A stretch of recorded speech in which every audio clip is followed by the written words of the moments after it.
Okay, for today's session we are working on how to fix the lazy glutes.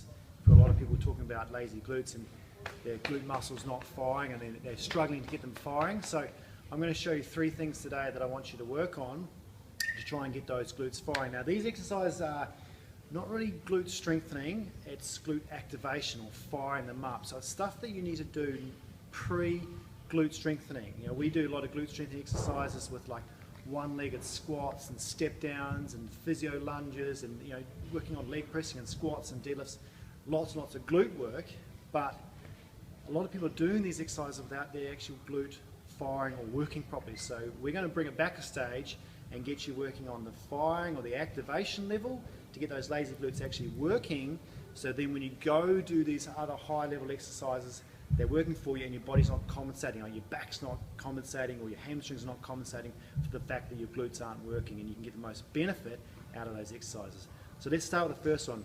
My favourite one is actually a glute ham sort of leg lift. So what I want you to do is down onto your front, and with this one, what I want you working on is one side at a time. Very important that you work on one side at a time, not two. A lot of people have a lazy like left or lazy right glute, depending if they're left or right footed.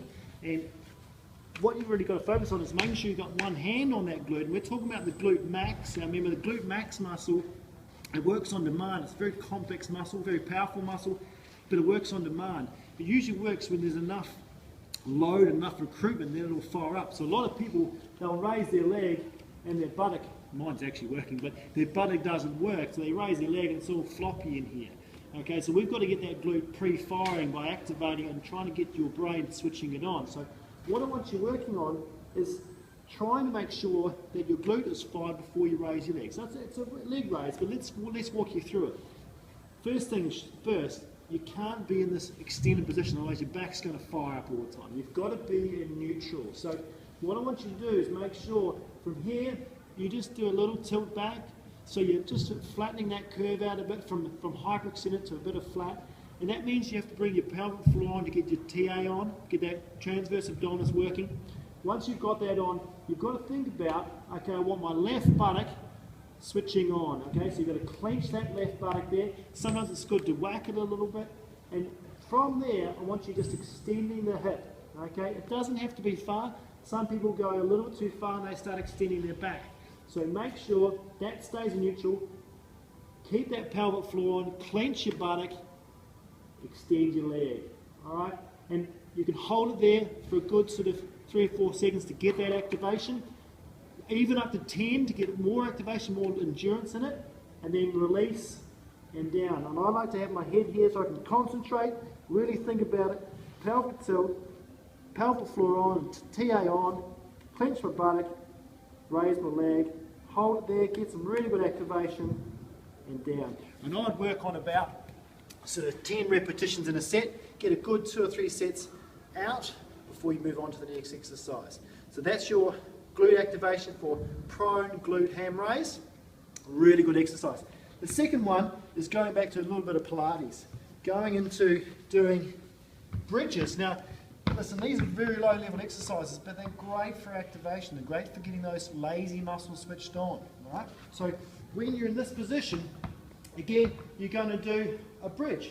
But a lot of people do this wrong. They go up there and they're using their back and using their hammies, and their buttocks still floppy and doing nothing. You've got to get that hip extended. And some people are so tight anterior in the front that they can't extend. So again, you've got to loosen that up to make sure that's nice and loose. But what I want you working on again is focusing on, I've got to do hip extension. My glute max is going to work in hip extension. So when I extend my hips, not when I extend my back. Alright, so get that spine in neutral. Now to get your glute firing, this is the trick in the bridge to activate and fire your glute, is think about pushing your heels down through the floor. Don't think about, oh, I've got to lift my hips up.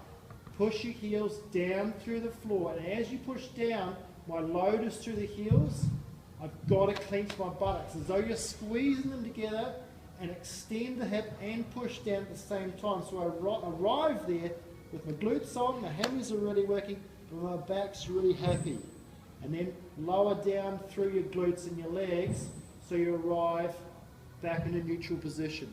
Now, to make that work harder, what I like to do is get a TheraBand around both knees here, so I'm pushing out against the band. All right? When I push out against the band, I'm going to fire my lateral rotators deep inside the hip to stabilise the hip. This is great for stabilisation and really good for working on your lateral rotators and your glute medius and that sort of thing. But this exercise here, if I fire my lateral rotators more, my glute max has got a better chance of firing because my hip's stable. Okay, so this exercise, you'll feel it burn more, and you think, oh, I'm working in here more, but it actually allows you to fire your glute max more. So from here, I'm pushing out against the band, I'm still parallel, and I'm going to push through my heels, clench my buttocks, and really squeeze through here, maximal squeeze through here, not through here, and then lower down to the floor.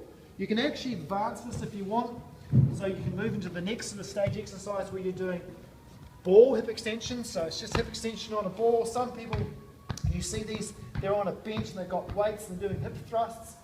This one here, when you're doing this exercise, be careful that when you push up, again, you're not trying to extend your back. So what you can aim for from here is making sure as you push up, you make sure that pelvis stays neutral. So I'm just tilting my pelvis back because as I come up, I want to extend my back, and I don't really want to do that. So when I get to there, I'm really switching on my heels, my glutes, I'm pushing my heels down, so I'm maximal for my legs, my back's happy, my core's on, and then when I release through the hips here. So I release down into that nice squat position, and that's, again, your glute's going to fire when you're in flexion, okay? When you're deep in flexion, when you push, it's going to fire, and then it's going to fire again when you're up in that end range extension up into here, and you've got to make sure you're clenched all the way up and down. So really important tip there for those ones. Then the last one I like working on is doing a 4-point hip extension. Now this activates your core a little bit more, so it's a little bit harder to challenge for your core stability. If your core stability is not great, it's a little bit harder. But what I want you to work on is get into that nice 4-point position where you're trying to get your thighs straight down. Sometimes it's easier if you look in a mirror. And I want you working on making sure that lower back is in neutral, pelvic floor is engaging your TA, and you're going to put weight through your hands, make sure your shoulders are protracted, and you're going to extend one leg up like that. Now again, it's very much a sort of a low level exercise, but what I like doing, get your band out again, tie it around one foot, so it's locked in there, okay, and then get it around your opposite knee, so it's locked in there. And what I want you to work on, now you've got some resistance to work on. You've got to make sure though that you do not overextend your back. So you can't come up into here, I'll just put that down there a little bit. You can't come into here and then go and extend your back, alright? So you've got to make sure that, oh, my back's neutral. When I come up, my hamstring's going to fight, but I really need to fire and clench my glute. Think about pushing your heel up to the ceiling, and as you go high, you've got to really fight here. Make sure that back's not working too hard. Make sure it's all glute here and all abdominal or anterior section here. Push as high as you go, really get that contraction, and then down. So it doesn't have to be a heavy load, and it's definitely not a heavy load like you would doing a squat or a deadlift, but you're getting really maximal workout on the glutes because you're contracting and squeezing as much as possible over a long period of time, over that sort of 10-second period. So work on those 3 exercises, and that'll start activating your glutes, stop you sort of having them too lazy when you do your normal exercise, and then you'll find that you'll get better control, better activation, and those strengthening exercises that use your glutes actually work for you.